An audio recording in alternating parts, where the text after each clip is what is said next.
चलने वाले पथिक की पहली सीढ़ी है कि अपनी वाणी पर अंकुश कर ले। वांग निरोधो योगस्य प्रथमम द्वारम, मौन का आश्रय ले लो। ज्यादा बोलने का अभ्यास ही नहीं होना चाहिए। बड़े अपराध बन जाते हैं, निंदा स्तुति बन जाती है, दोष दर्शन होने लगता है, वो साधक गिर जाता है। मौन का स्वभाव बनाना चाहिए। जड़ मौन यहां वृंदावन में ठीक नहीं। यहां हम राधा राधा बोलेंगे, प्रभु की चर्चा बोलेंगे, कोई प्रश्न करेगा तो जो शास्त्र सम्मत बात है उत्तर देंगे, नहीं तो मौन रहेंगे। प्रपंच की तरफ से पूर्ण मौन होना चाहिए। आपको पहली बार कोई खड़ा करके बात कर रहा है, समझ में आया इससे बात करना प्रभु को भूल जाना है, अगली बार से वो कहेगा राधे राधे, उत्तर नहीं देना। श्री हरिवंश, उत्तर नहीं देना। अंदर से श्री हरिवंश बोले चल दिए। हमें किसी से क्या लेना?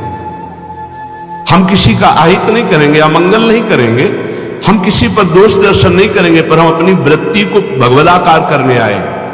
ये नहीं कि कोई हमसे बोले तो हम बोलना जरूरी है, नहीं। कोई प्रश्न करे तो बोलना जरूरी नहीं।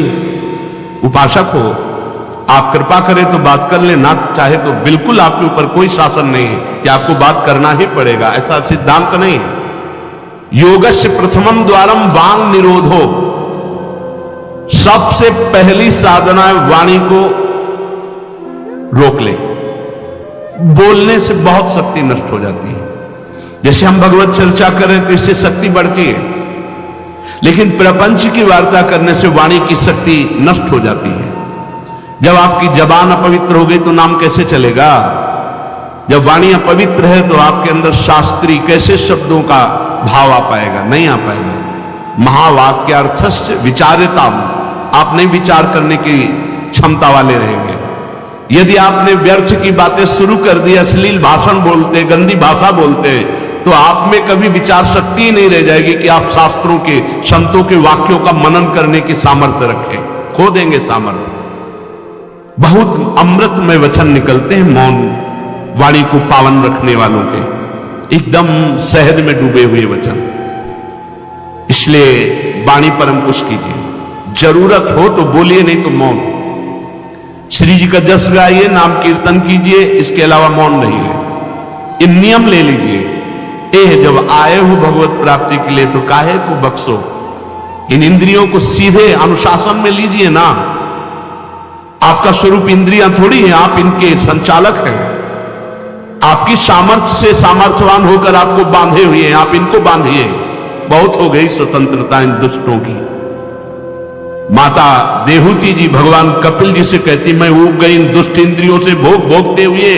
नाथ, अब वो उपाय बताइए जिनसे इन दुष्ट इंद्रियों के कब्जे से मैं बाहर निकलूं। माता देहूती जी, ये बहुत दुष्ट है। ये कुछ मिनट तो लगेगा, बहुत शांत है और भगवत स्वरूप में लगने वाली है, और एक क्षण में गिरा के ऐसे नरक में खड़ा कर देंगी जहां पश्चाताप ही होता है, हाथ कुछ नहीं लगता। योगस्य प्रथमम द्वारम वांग निरोधो, फिर अपरिग्रह। पहला द्वार है वाणी पर शासन कीजिए। हम वाणी गायन करेंगे, श्री जी की लीला चरित्र, नाम कीर्तन, इसके अलावा मौन। कई साधकों को यह स्पष्ट आज्ञा करी श्री जी की प्रेरणा से कि आप नहीं बोलोगे, तो उसका पालन करना चाहिए।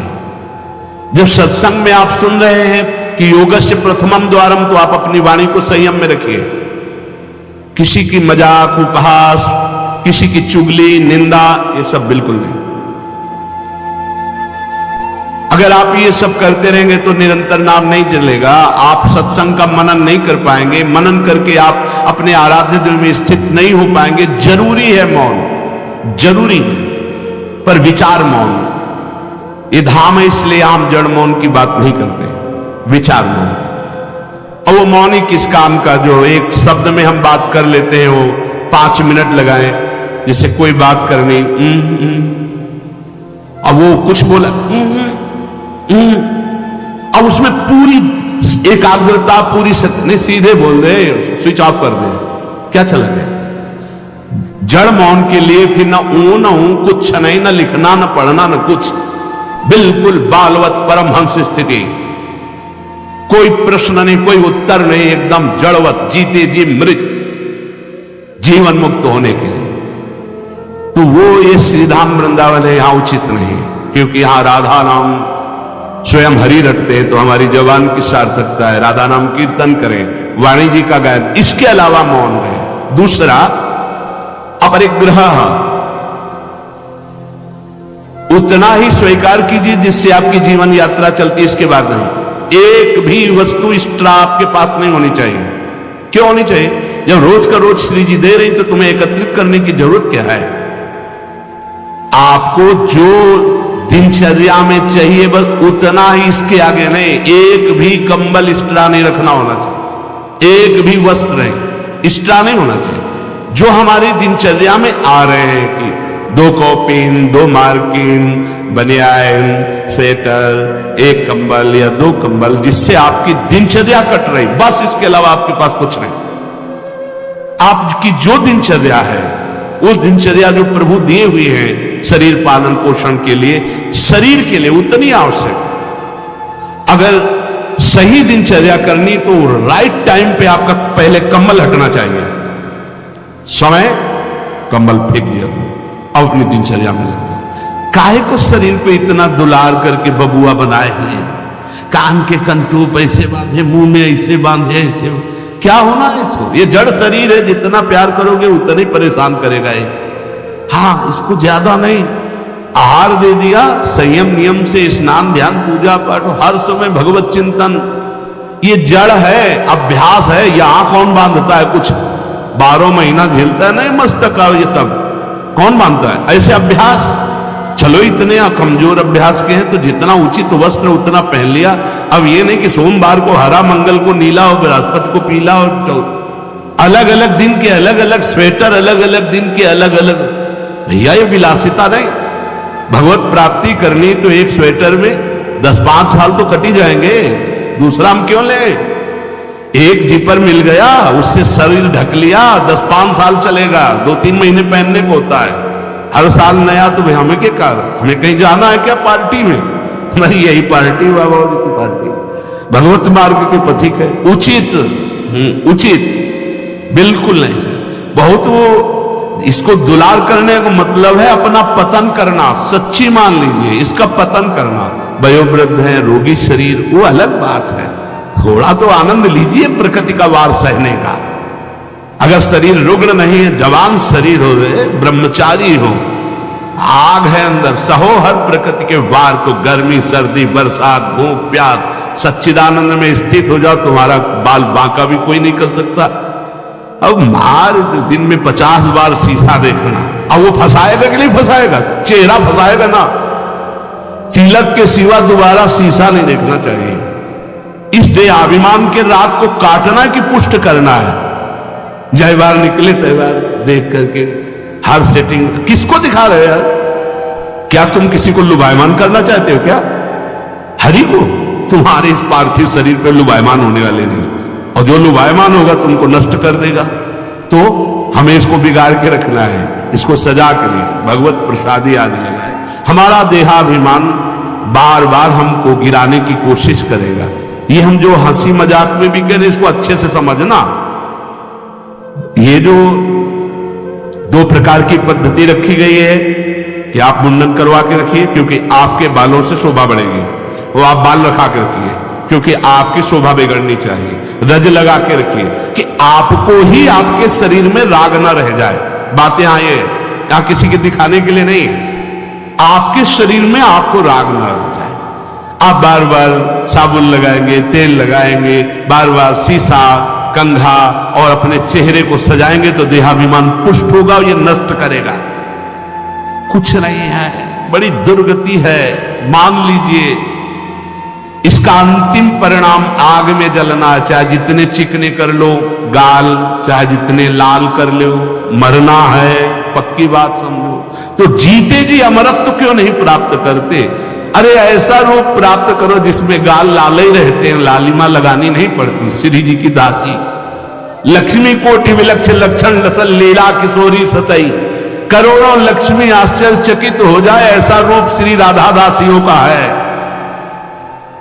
गीध देह तज धरि हरि रूपा, गीध ने शरीर त्यागा, हरि रूप होकर धाम जा रहा है। बाहरी लाली लगाने से थोड़ी हरि मिल जाएंगे, बाहरी श्रृंगार से थोड़ी हरि मिल जाएंगे। प्रार्थना मान लीजिए कुछ दिन का है, धोखे में मत फंसिए, ये धोखा है। खेत में रक्षा करने वाले एक धोखा टांगते हैं, पैंट शर्ट टोपी लगा के, वहां कोई नहीं होता, लेकिन पशु धोखे में हो जाते हैं। ये धोखा है। अगर पशुवत बुद्धि रखोगे तो ये धोखा तुम्हें पूरे जीवन, पूरा का पूरा जीवन नष्ट कर देगा। इसी धोखे से निकलने के लिए हमें अवसर मिला है। योगस्य प्रथमम द्वारम वांग निरोधो अपरिग्रह, वाणी से मौन रहिए, जितनी आवश्यकता है उतना वस्त्र लीजिए। एक संत भगवान आए थे, एक मार्किन से बांधे हुए थे, साल उड़ाया, तो बोले आपकी आज्ञा इसलिए ओढ़ लेते हैं। तो हम कहा किसी बाहर निकल के किसी को दे देना, हमारी श्री जी की प्रसादी, इसलिए हमारी प्रसन्नता की है। तो उनका ओढ़ लेते हैं, पर महाराज हम रहते ऐसे ही। उनका धन्य है, नौजवान हो, बहुत सुंदर है। तो हम कहा आप बाहर जब निकलना किसी को देखना ऐसे आवश्यक है तो आप दे देना। तो बड़े प्रसन्न हुए, आदर करके उन्हें, पर हृदय में आदर हुआ उनका, नहीं मुझे नहीं चाहिए, मैं तो जैसी रहनी से रहता हूं। हमने घटिया घाट है एक फर्रुखाबाद फतेहगढ़ की तरफ, वहां रुके हुए थे। एक महात्मा को देखा, वयोवृद्ध थे, एक पतली मार्गी, माघ महीना, ये कौन सा माघ चल रहा है, यही तो चल रहा है, मकर संक्रांति का अवसर। तो वहां रामनगरिया लगती है 1 महीने के लिए, जैसे प्रयाग में कुंभी और कुंभ में लगता है, तो गंगा किनारे हर साल मकर संक्रांति में हजारों लोग 1 महीना वास करते हैं, रोज गंगा स्नान त्रिकाल करते हैं। उन महात्मा जी के समीप रात्रि में गए तो शरीर कांप रहा था और मंत्राकार वृत्ति, एक झोपड़ी में बैठे हुए थे। बड़ी लज्जा लगी हमें अपने ऊपर कि हमारा जवान शरीर है, 30-35 वर्ष पहले की बात, और हम 1 मार्किन पहने, 1 मार्किन ओढ़े, तो केवल 1 मार्किन पे है, तो हमारा क्या कर्तव्य बनता है, हमको ये भी फेंक देना चाहिए। ये वयोवृद्ध है और मौन है, तो उनसे प्रार्थना की कि यहां आश्रम से एक कंबल ले आए, आपका शरीर कांप रहा है। ऐसे मुस्कुरा दिया, नहीं, वो चोट पे चोट लग रही थी कि धिक्कार हमारे जीवन को, ये वयोवृद्ध होकर इतना तितिक्षापूर्ण जीवन, और हम जवान होकर के इसको सह नहीं पा रहे। आप सच्ची मानना, जो तितिक्षापूर्ण है बहुत जल्दी भगवत साक्षात्कार होता है। भगवान आदेश करते, तास तितिक्षस्व भारत। आज हम केवल शरीर दुलार में अपने समय को नष्ट करते हैं, शरीर पोषण। भाई देखो, ये छोटी छोटी बातें आपको देखने में लगती होंगी बड़ी बात है, यही आपको आपके आराध्य देव से विलग किए हुए है।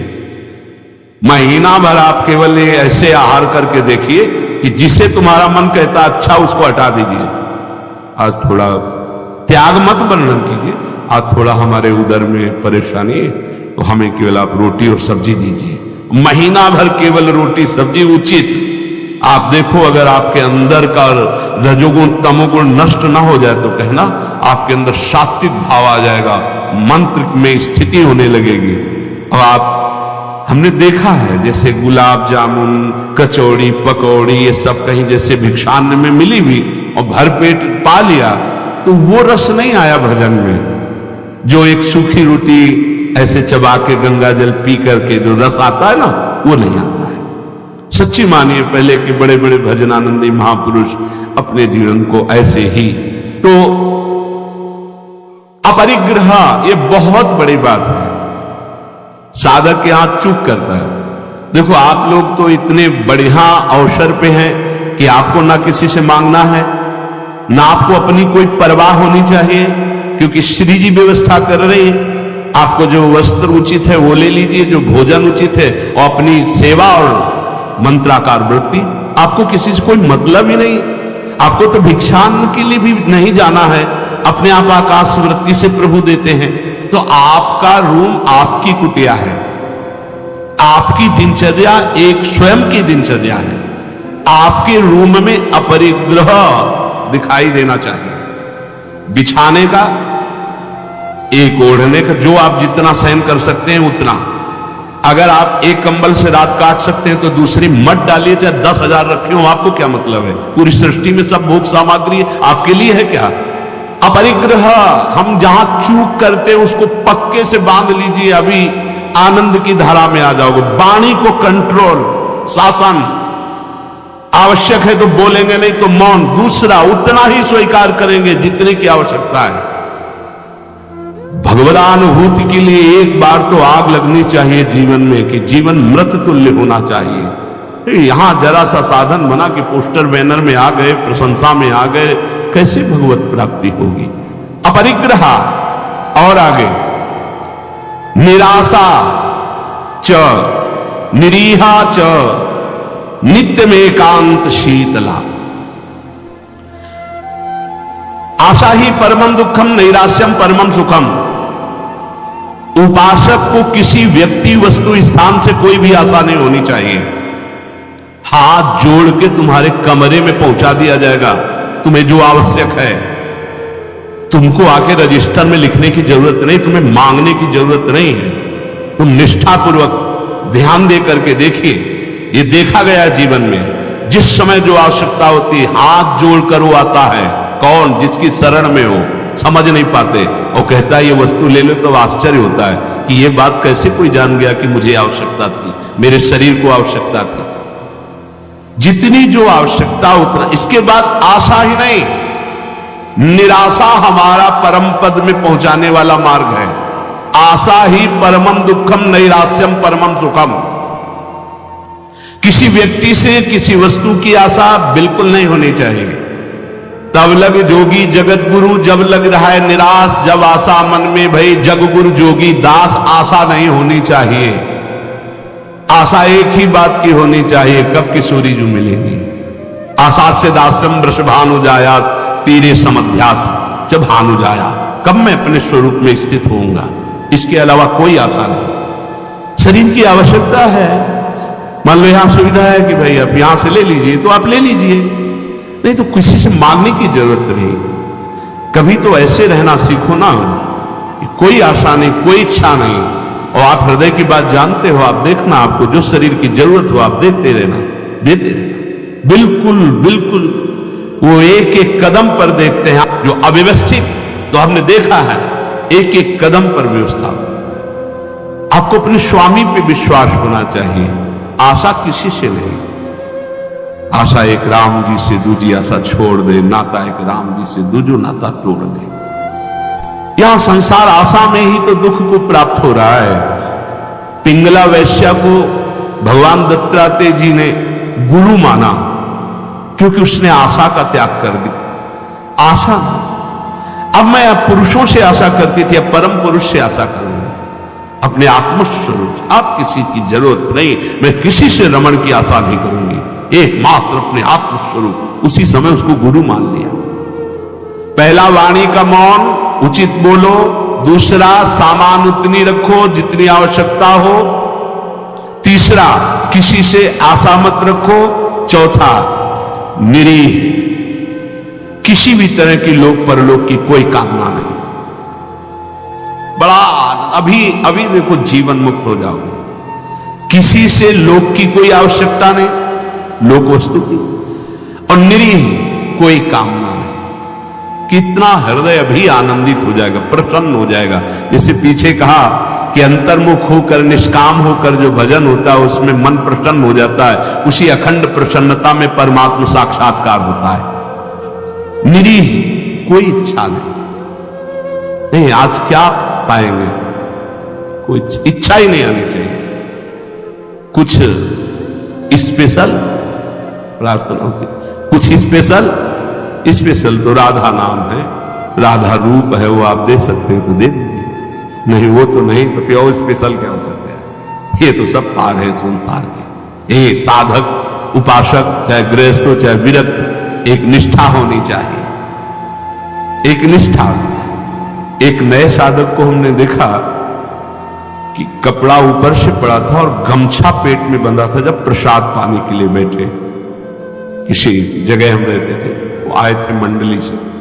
हम संतों पर बहुत सूक्ष्म दृष्टि उनके व्यवहार, उनके आचरण से, क्योंकि सब कुछ सीखने को मिलता है। तो देखा कि खींच के पेट में गमछे से गांठ बंधी थी, जब वो प्रसाद को बैठे, वो पहले नहीं बंधी थी। तो उनके नजदीक गए और कहा, महाराज जी इसका क्या रहस्य, आप गमछा बांधे?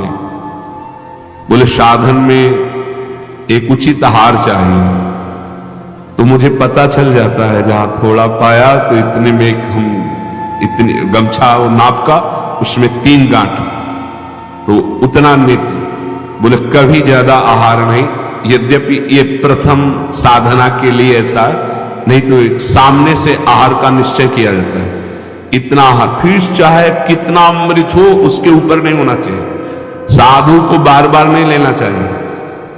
ये जो नहीं पूड़ी बोले हाँ डालो, खीर हाँ 4 पूड़ी रख दो, इतने सब्जी रख दो, दोबारा आप पूछिएगा किसी से, हमारे से पूछने की जरूरत नहीं। ऐसे दिन चल गया नहीं, गरम गरम भैया, गरम और नरम दोनों से मतलब नहीं है। महापुरुषों ने देखो, एक बार उड़िया बाबा प्रसाद पवा रहे थे स्वयं खड़े होकर, तो 2 प्रकार की पूड़ी बनवाई थी, एक पतली और पकी हुई, और एक मोटी लंबी कच्ची। पकी हुई नीचे रख दिया और कच्ची वाली ऊपर